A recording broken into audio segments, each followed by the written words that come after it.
Desde que el hombre se agrupó en comunidades necesitó contar, cuando vivía de la caza para distribuir los animales capturados, al hacerse pastor para saber qué cantidad de cabezas formaban su rebaño, cuando desarrolló la agricultura para controlar el rendimiento de su cosecha.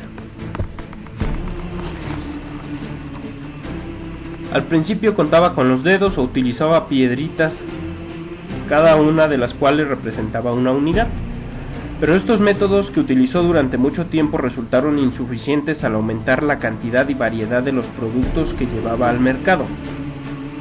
Comenzó entonces a valerse de un ingenioso sistema que le facilitaba los cálculos. Empezó a usar el ábaco. El más antiguo apareció en Babilonia hace unos 5000 años. Tenía 3 hendiduras, cada una de las cuales contenía 9 piedras o cuentas. Por ejemplo, para sumar 147 más 12 se colocaban de derecha a izquierda 7 cuentas en la primera hendidura, 4 en la segunda y 1 en la tercera, que representaban una centena, 4 decenas, 7 unidades. Luego se agregaban 2 cuentas en la primera hendidura y 7 en la segunda. Al superar esa cantidad se agregaba una a la hendidura siguiente, equivalente a 10 de la anterior. Los chinos hicieron algunas modificaciones al ábaco. Las cuentas se deslizaban por ejes sostenidos por un marco al que dividía un travesaño. Las cuentas de la parte superior valían 5 y las de la parte inferior siempre que tocaran el travesaño, si no carecían de valor. El número aquí representado es el que se puede apreciar en el ábaco. Los antiguos griegos representaban sus números con letras: alfa 1, beta 2 y así sucesivamente con las 27 de su alfabeto. Los romanos combinaban letras y barras verticales en su sistema de numeración. Los matemáticos griegos y romanos se ocupaban exclusivamente de los problemas teóricos de la alta aritmética y de la geometría, desinteresándose de los cálculos. La pesada tarea de hacer cuentas con estos complicados métodos de numeración estaban a cargo de esclavos, a quienes en Roma se llamaban calculones. Los sumeros fueron los creadores de las primeras formas de escritura, cuyos signos tenían forma de cuña, de allí que posteriormente se le llamara escritura cuneiforme. Los escribas encargados de grabar los textos lo hacían con un punzón sobre una plancha de arcilla, a lo que luego se horneaba para darle solidez. También sus números los representaban con cuñas. Para escribir el 503, por ejemplo, grababan primero 5 cuñas seguidas, dejando un lugar vacío, y a continuación grababan otras 3. Como podía prestarse a errores, luego comenzaron a llenar ese lugar vacío con un pequeño punto. Los números que hoy utilizamos, incluido el 0 y su valor posicional, son originarios de la India. Al principio se le representaba con trazos horizontales, tallados sobre piedra o grabados en arcilla. Más tarde, cuando comenzaron a escribir sobre hojas de palma seca, los números habían evolucionado y tenían grafismos diferentes. Este es el origen de los números del 0 al 9, también como en otras regiones de Oriente, les daban un valor posicional, es decir, unidades, decenas, centenas, etc. Se conformó así el sistema de numeración decimal que posteriormente se adoptó en todo el mundo.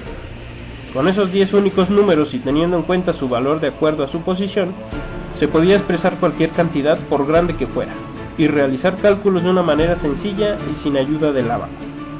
Los matemáticos hindúes fueron además los primeros en representar fracciones tal como lo hacemos hoy. Dada la rapidez y facilidad con la que se aprendía, los comerciantes no tardaron en adoptar el sistema decimal. En el año 925, un matemático árabe, Al-Khwarizmi, recopiló en un tratado toda la información que logró obtener sobre el sistema decimal. La obra de Al-Khwarizmi fue traducida al latín en el siglo XII y comenzó a circular por Europa con el nombre de algoritmo. Sin embargo, por su misma sencillez, despertó desconfianzas al estimarse que podía prestarse a estafas y se prohibió su uso. Pero esto no logró impedir que los comerciantes árabes que llegaban a Occidente continuaran empleando en sus transacciones. La invención de la imprenta en el siglo XV con Gutenberg permitió hacer conocer rápidamente por toda Europa el uso de los números hindúes llamados erróneamente arábigos, por ser los árabes quienes los difundieron. Las prácticas mercantiles más que las escuelas y universidades lograron imponer el sistema decimal de numeración creado en la India hace más de 2000 años. Durante el siglo XV y XVI, Europa se expandió hacia África, Asia y América. Los astrónomos y geógrafos se vieron invadidos por una gran cantidad de datos proporcionados por los navegantes. El desarrollo del comercio y el nacimiento de nuevas ciudades hizo que comerciantes y arquitectos reclamaran métodos más rápidos para efectuar sus cálculos. Como consecuencia de esa necesidad, los matemáticos propusieron nuevas fórmulas mecánicas cuya finalidad era simplificar las operaciones. John Napier, matemático escocés, quien posteriormente inventaría los logaritmos neperianos, ideó en 1617 un sistema de reglas. A Gaspar Schott se atribuye el haberles dado forma cilíndrica para que giraran. Estos dos intentos pueden considerarse un antecedente de las reglas de cálculo. En 1640, un joven francés de 18 años, Blaise Pascal, pasaba sus noches sin dormir debido a fuertes dolores de muelas que solo desaparecían concentrándose en su gran pasión, las matemáticas. Para ayudar a su padre con las contabilidades, fabricó en 1642 un aparato considerado como la primera máquina de sumar. Su idea fue transformar el cálculo mental en cálculo mecánico. La máquina realizaba las operaciones de suma y resta mediante diales giratorios con número del 0 al 9 por el procedimiento de llevarse unidades. Si se daba un giro completo al dial de las unidades, aparecía 1 en la ventanilla superior de las decenas. Para restar se invertía el giro. Leibniz, filósofo alemán dedicado también a las matemáticas, logró construir en 1671 una calculadora con el agregado de un piñón dentado que permitía realizar mecánicamente la multiplicación. Tanto la calculadora de Leibniz como el italiano Pollini, que apareció después, no funcionaron bien. La técnica de la época no tenía la precisión que era necesaria para la construcción de piezas, pero sus ideas fueron un valioso antecedente. Pollini había eliminado de su máquina las manivelas y palancas, pero aún así era necesario la intervención manual. La aparición de las tarjetas perforadas hizo surgir nuevas ideas. Un mecánico francés, Falcon, las había inventado en 1728 y en 1801 Joseph Jacquard las incorporó a un telar. La función de las tarjetas era programar las agujas que tenían enhebrados los hilos, de modo que solo pudieran pasar cuando se lo permitían las perforaciones. Era una especie de memoria artificial para la máquina. Las agujas obedecían mecánicamente las instrucciones de las tarjetas y conseguían el milagro de dibujar hojas y flores en la tela. Este mecanismo impresionó vivamente a Charles Babbage, quien sería considerado el padre de las computadoras, quien en 1845 construyó una máquina que lo aplicaba en operaciones matemáticas. Si bien no demostró ser muy eficaz, su proyecto fue el primero en el que las tarjetas perforadas ordenaban las operaciones sin mediar ninguna intervención manual. Recién un siglo más tarde fue aprovechado para la creación de las modernas computadoras. Las únicas máquinas que llegaron a construirse para la venta fueron aquellas con diales y palancas que en 1850 Parmalee reemplazó por teclas. Todas eran accionadas manualmente. La más perfecta fue la millonaria, construida en 1882 por Otto Steiger, con multiplicación directa, mecanismo ideado por Boyer, para evitar las sumas sucesivas. Pero el perfeccionamiento mecánico logrado no cumplía aún con el sueño de Pascal, quien había ambicionado construir un cerebro mecánico que no dependiera de manivelas o teclas. Un descubrimiento realizado por Thomas Alva Edison originó un cambio radical en las experimentaciones. Había inventado la lamparilla eléctrica, que consistía en un filamento dentro de un tubo al vacío. Estando encendida, acercó al filamento una placa conectada únicamente al polo positivo de la batería. El medidor de electricidad señaló que circulaba corriente, pero no lo hacía al conectarlo al negativo. Este fenómeno, llamado efecto Edison, se explica así. El filamento al rojo vivo emite electrones negativos que son atraídos por la placa positiva, estableciéndose una corriente en un solo sentido. En 1904, el inglés Fleming rodeó el filamento con una placa cilíndrica. De este modo consiguió que la corriente pasara sin retornar. A este nuevo tubo se le llamó diodo. 3 años después, el norteamericano Lee De Forest inventó el triodo, agregando una rejilla entre el filamento y la placa. Esto permitía graduar la corriente de 0 a máximo. Los tubos de vacío iniciaron la revolución electrónica. En 1936, el norteamericano Howard Aiken encontró los planos de la calculadora de Babbage, y como él vio la posibilidad de hacer una máquina capaz de realizar el trabajo mental de cientos de hombres en un tiempo mínimo, en 1944 construyó la primera computadora utilizable. En 1948, la IBM presentó otra más evolucionada, la ENIAC, Electronic Numerical Integrator and Calculator. La primera computadora completamente electrónica. La ENIAC pesaba 30 toneladas, ocupaba 140 metros cuadrados y contenía 18.000 tubos de vacío. Pero pudo realizar en 2 horas cálculos de física nuclear que hubiera llevado un año a un equipo de 100 especialistas trabajando a jornada completa. Pese a todo, la ENIAC y otras que se construyeron en la época, además de su enorme tamaño, eran una maraña de cables, diodos, triodos de vidrio que se rompían y desprendían un excesivo calor. Pero ¿cómo se pasó de la técnica que permitió construir esas inmensas moles a las que posibilitó las modernas computadoras de reducidas dimensiones? Y aún más, ¿cómo se llegó a la minicalculadora? Este notable adelanto técnico se logró en primer lugar gracias a la utilización de unos materiales descubiertos en 1919, los semiconductores. Los semiconductores son materiales que poseen a la vez propiedades conductoras y propiedades aislantes de la electricidad. Investigando su comportamiento, los físicos norteamericanos Brattain, Bardeen y Shockley descubrieron en 1948 el efecto transistor. Los transistores, mucho más pequeños que la cabeza de un fósforo, hicieron posible no solo la disminución del tamaño de las computadoras, sino adelantos en cuanto a rapidez de trabajo. Pese a ser tan pequeños, cumplen las mismas funciones que los tubos de vacío, a los que reemplazaron. Los hay desde 5 centímetros hasta el tamaño de un grano de sal. Un transistor es una especie de sándwich formado con placas de material semiconductor que permiten controlar el paso de la corriente. A partir de 1970, los transistores individuales fueron superados por los circuitos integrados, que son pequeñas plaquitas de material semiconductor en las que se graban mediante la técnica de fotolitografía multitud de transistores microscópicos y otros componentes. Su función es permitir o no el paso de la corriente que fluye en un solo sentido. Para saber cómo funciona una computadora, podemos fabricarnos una sencilla con una lamparita, 2 interruptores, una pila y un cable conductor. Ella contestará sí o no a esta sencilla pregunta. ¿Pasa corriente? Los interruptores son la sección que recibe los datos, la lamparita es la sección de salida. La respuesta es sí, lamparita encendida, no, lamparita apagada. Si apretamos un solo interruptor, una condición se cumple y la otra no. La respuesta es no. Si apretamos los 2 interruptores, se cumplen las 2 condiciones, la corriente pasa y la lamparita se enciende, la respuesta es sí.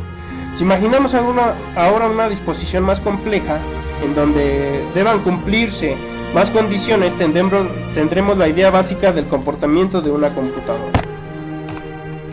Pero ¿cómo puede calcular una máquina que solo sabe dejar o no pasar corriente? Aclaremos primero que las computadoras cuentan como si fueran con los dedos, sumándolos uno a uno. Y que en vez de utilizar todos los signos del sistema decimal, emplean solo 2, el sistema binario, 0 y 1 por su sistema que se llama binario, y los expresa dejando pasar corriente 1 o no dejándola pasar 0. Como sus mecanismos interiores solo actúan con 2 posibilidades, para que podamos comprender sus resultados nos valemos de una tabla de equivalencias. Esta tabla nos permite ver la equivalencia de los números binarios con los del sistema decimal. El mecanismo interno de la calculadora no utiliza los números decimales, sino sus mismos valores representados por el 2 elevado a potencias decrecientes. Por ejemplo, si apretamos la tecla del 9, se pone en funcionamiento una sección de 4 transistores, 2 a la 3, 2 a la 2, 2 a la 1 y 2 a la 0. Ahora bien, Como 9 es igual a 2 a la 3 más 2 a la 0, procede así. 2 a la 3 deja pasar corriente, igual a 1. 2 a la 2 no deja pasar, 0. 2 a la 1 no deja pasar, 0. 2 a la 0 deja pasar corriente, igual a 1. El número binario que expresa como resultado es 1001, que equivale a 9 en el sistema decimal, y así lo expresa en el display o en la cinta impresa para que no tengamos que consultar la tabla. Hay una anécdota que nos permite ilustrar cómo se originó el sistema binario. Se dice que Leibniz, el famoso filósofo alemán, siendo estudiante quiso saber de dónde provenían las tablas de multiplicar y por qué solo eran posible aprenderlas de memoria. Utilizando unos dados los agrupó a 2 y vio que 5 grupos de 2 equivalían a 10. Para simbolizar el 11 agregó un dado. Vio que era posible también hacer 2 grupos de 4, uno de 2, uno de 1, pero aún se podían formar un grupo de 8, uno de 2, uno de 1, y para fastidiar a su maestro, que lo consideraba poco inteligente porque no sabía las tablas, ideó otro sistema de numeración. Con solo 2 signos, 1 y 0, tomando como ejemplo el 11 y considerando los grupos dados que se podían formar comenzando por el más grande posible, quedaba el grupo de 8, 0 de 4, 1 de 2, 1 de 1, y así formaba el número 1, 0, 1, 1, equivalía al número 11 del sistema decimal. Este sistema, que le permitía razonar, le resultaba más fácil que aprender las tablas de memoria. A partir de la ENIAC, considerada la abuela de las computadoras, el acelerado desarrollo de la electrónica permitió hacerlas más complejas, más veloces y sobre todo más pequeñas. Las computadoras llamadas de primera generación utilizaron los tubos o válvulas de vacío. La segunda generación incorporó el transistor. La tercera generación los circuitos integrados a escala media y escala grande. Y la cuarta generación los circuitos impresos sobre material semiconductor, reduciéndolos a un tamaño mínimo. Hay 2 tipos básicos de computadoras, las digitales y las analógicas. Las digitales cuentan por lo que se les utiliza para las operaciones de cálculo. Las analógicas no cuentan, sino miden, como la balanza que traduce el peso físico a números. También el velocímetro y el cuentakilómetros de los automóviles son computadoras mecánicas analógicas. El primero traduce velocidad a números, el segundo distancia a números.